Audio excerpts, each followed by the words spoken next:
Hello, my good friend Mary.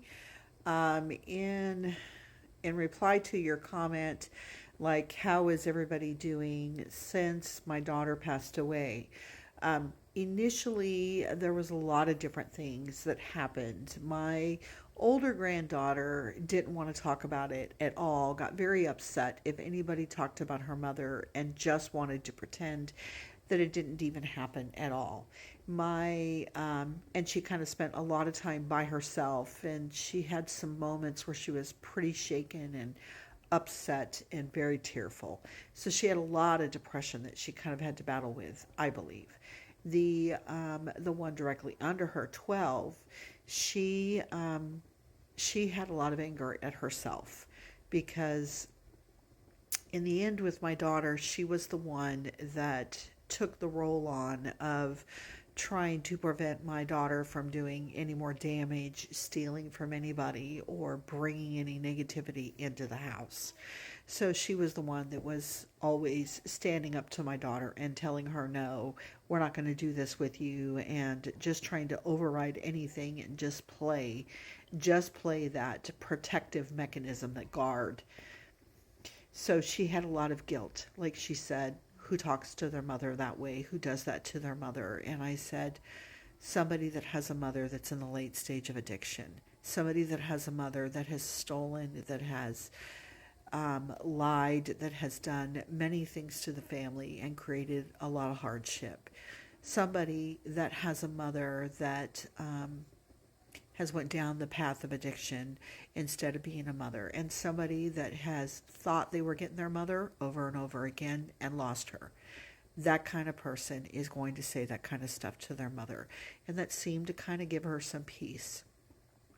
the 7 year old the 7 year old had just a lot of, I miss her, I want to see her again. And we just had a couple days ago, she was going to catch the bus, and she said something to the effect of that I miss her and I want to see her again, and why can't I see her? The 5 year old had a lot of acting out. He had some periods of destruction, some insomnia, a lot of hitting and yelling and whatnot. Now, fast forward, here we are, we're moving into and we'll go with me too. Initially, when she died, I had a lot of guilt.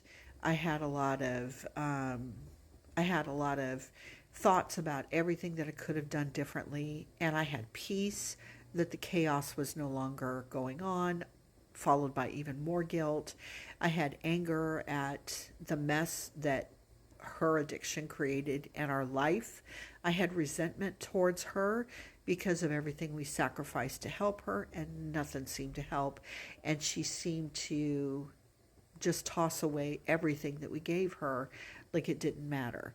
And I had resentment towards her because she didn't seem to have any value in her family, her kids, or anything anymore. Now let's go forward almost 8 months later. The 5 year old has started playing again. He has started moving through some normal developmental tracks. So he's back on task to start growing and start developing emotionally. The 7 year old, she seems to have processed it the best, I think. Um, but she also is on a good developmental track. And I guess initially she was more pulled away when she was going through that. She kind of did what the oldest one did. She kind of just pulled away and shut down. And she's back engaged in life. The 12-year old, she has started to kind of make some peace. She probably struggles the most with it still. Like, she'll now say, I don't want to talk about my mom. I don't want to hear about my mom. Talk about her someplace else. The 15-year old has started seeing the much bigger picture of her mom, the good, the bad, the ugly, everything her mother gave to her that was a benefit, and the kind of person that her mother, that the addiction made her to be, and the kind of person that she was before the addiction.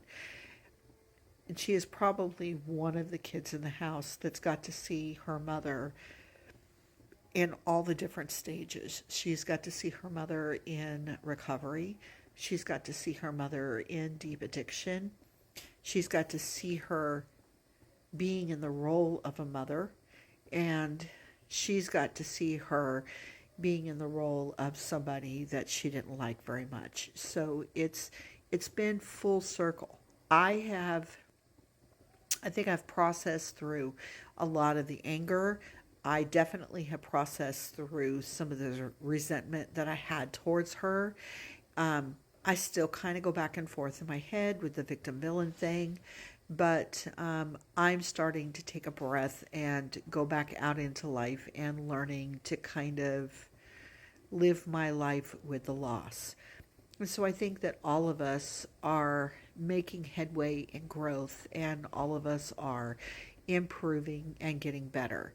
Um, and I guess that's the best answer that I can give you. But thank you for asking.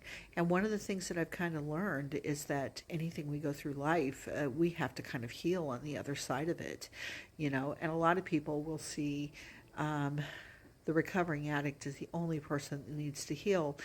But even if my daughter was alive and she was in recovery, in a perfect world, we would all be going through all these phases of anger and resentment and mistrust and fear and apprehension.